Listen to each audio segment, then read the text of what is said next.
I have spent nearly the last 2 weeks analyzing this game for the Super Bowl, and these are the final 5 best bets that I have come up with. And they're not just best bets, that's too cliche.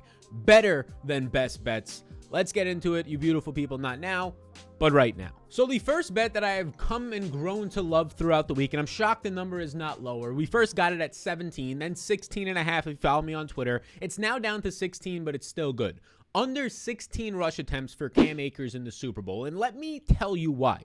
Cam Akers himself, he's practiced and limited on Wednesday. Now he's expected to play the biggest game of his career, probably ever, and he's going to play in this game. But he's dealing with a shoulder injury. He missed the first half of the NFC Championship because of that, a new injury. Not only that, they have a veteran presence in the backfield in Sony Michel, so that stuff matters. And now Darrell Henderson is expected to return from IR. They have not yet taken him off IR.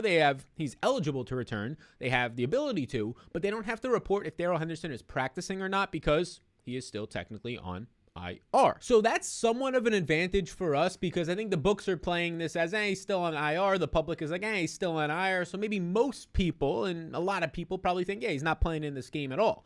But it's a true 50-50 and probably leaning based on what Sean McVay said on Thursday. He's leaning to play. Sean McVay said that they're planning to run a 3-back committee, a rotation in the Super Bowl. So when we start to talk about betting on a running back, anytime that the running back or a team is going to have 3 or 4 running backs active, let alone getting touches, just active, it's like, why do they have to have 4 guys active if Jake Funk's also active, another guy on their team? But if they're going to have 3 involved, it's really difficult, even as 4-point favorites, even playing in their home stadium, it's really difficult to see one of those running backs, especially when all of them have been involved this year, getting 17 or more carries, right, with Akers over under at 16. So I really like the under 16. You could probably find it. I got it on Prize Picks at 17 and 16.5 earlier in the week. It's now at 16. You can find it. If you can find it higher, even better, take the under on Akers rush attempts. Now, the second bet that I like is not a player prop. It's a specialty prop, if you will, and it has to do with players that never get any credit, the punters, right? We're going to get the credit here for the punters. The over on the amount of times you see those punters actually out there and not faking it, but getting a punt off. Over 6.5 punts is what I have in this game. And I get it. Nobody wants to root for the punts. I think that this is probably a top 3 bet on the entire Super Bowl that I've tracked, whether it's props, whether it's totals, whether it's anytime touchdowns, all that type of stuff, specialty-wise. This is one of the ones that I like the most. And over 6.5, let's start to discuss why in this game. First of all, the Rams punt a little over 3 times per game this year, including the regular season, and the Bengals punt around 4 times per year per game, believe it or not. So you're looking at about 7 punts on average, totals at 6.5. Okay, they're kind of baking that in. But now you look at the postseason, in a game against the Titans, which was the best defensive line the Bengals have faced this year until this matchup right now, the Titans get 16 pressures, they get 9 sacks, and they have to punt 5 times in that game. The Bengals overall in that game, you saw 8 punts when you factor in what the Titans did. And then their last game against the Chiefs featured 7 punts. So you start to see against these teams who have good defensive lines, I would rank it the Rams,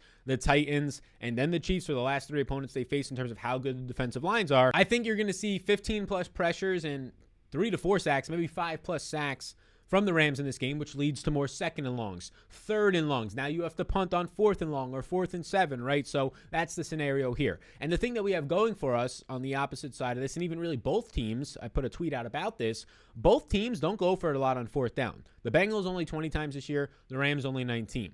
Those two are bottom 5 in the NFL in the amount of 4th down attempts. Reasons being, they have good field goal kickers, and they just haven't been that aggressive. And that's actually carried over in an even more emphasis on not going for it and taking the sure points in the postseason. These teams have not been going for it in the postseason. Now the Rams got up big on the Bucs. Why risk it? Things like that. Okay, I get it. But even Cincinnati in their matchups have not been going for it all that much. They just trust their kickers to make the easy chip shot field goals. Even the 50-yard field goals has not missed yet. And Evan McPherson, Matt Gay, has been one of the highest scoring kickers in the NFL this season. So they trust those guys. And then they just say, we also trust our defenses, especially the way the Rams defense has played. So McVay is completely happy and completely fine with punting. And the reason why that matters is, you want to see those punts. You don't want them to go for 4th and 5 at midfield. You want them to punt instead so we can cash this over 6.5.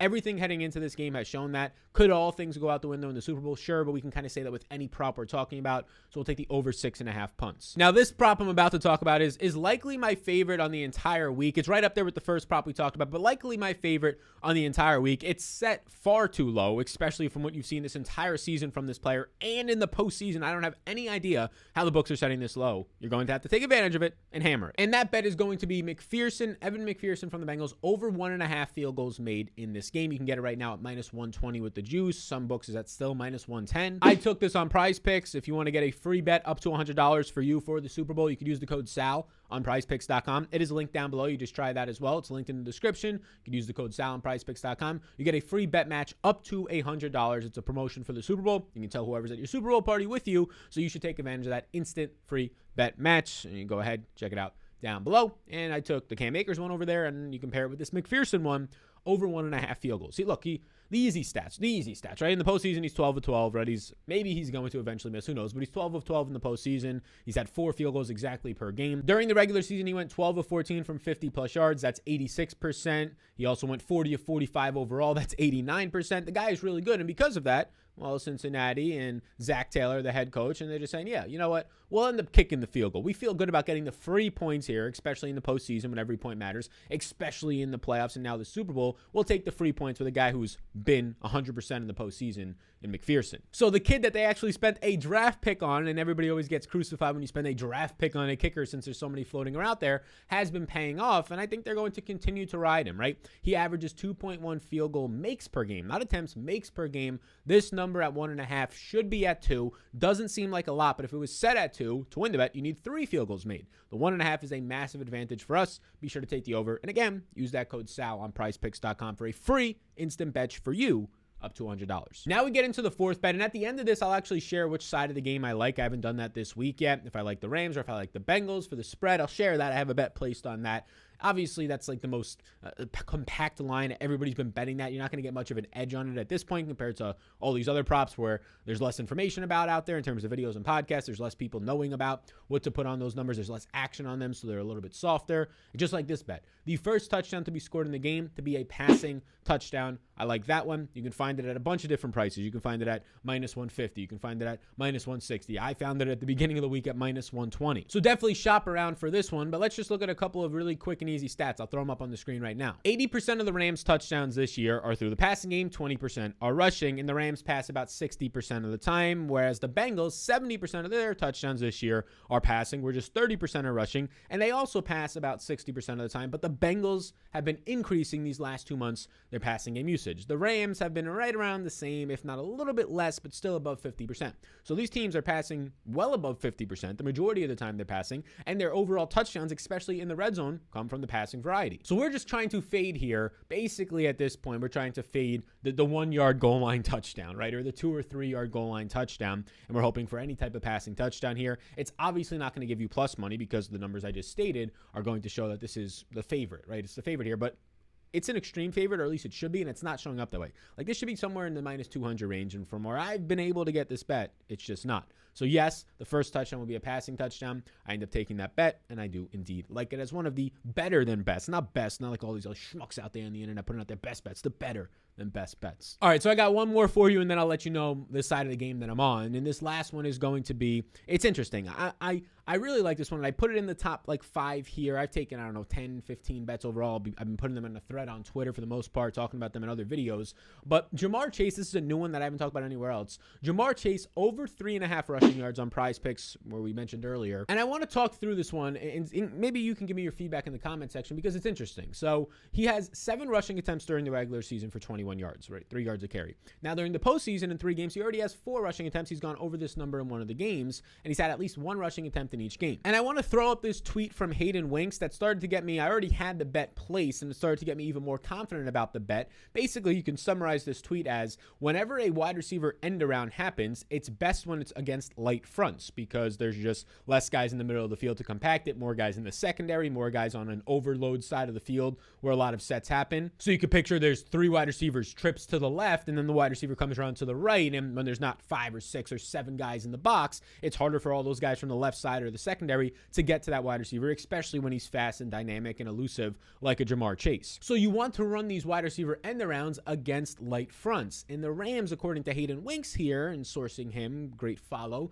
he ends up saying that, yeah, this is a situation that the Rams rank 2nd in light fronts. And it makes sense, right? They get pressure with 4. They get pressure with Aaron Donald and Von Miller and Leonard Floyd, and that's really all they need. need. They get pressure with 4. They don't have to bring extra guys down in the box. Their run defense is already so good because of really Aaron Donald. So you're getting these light fronts. You're getting a situation where Jamar Chase might have a Jalen Ramsey on him for a lot of the game to neutralize the pass rush. You want to throw these quick passes, these screen passes, or do things like end arounds to get them to overcommit on the pass rush with those 4. And it's even better for a guy like Jamar Chase. We just need one attempt here. One attempt here from Jamar Chase to get us over those 3.5 yards. I feel good about. There's not much of a history from him in college doing much in his 2 full seasons there, on the ground at least, but totally different play calling scheme now. We've seen him now used 11 times this season and a lot more in the postseason. And in this matchup, with the pass rush coming against Joe Burrow, it makes sense to do some things to get that pass rush off balance.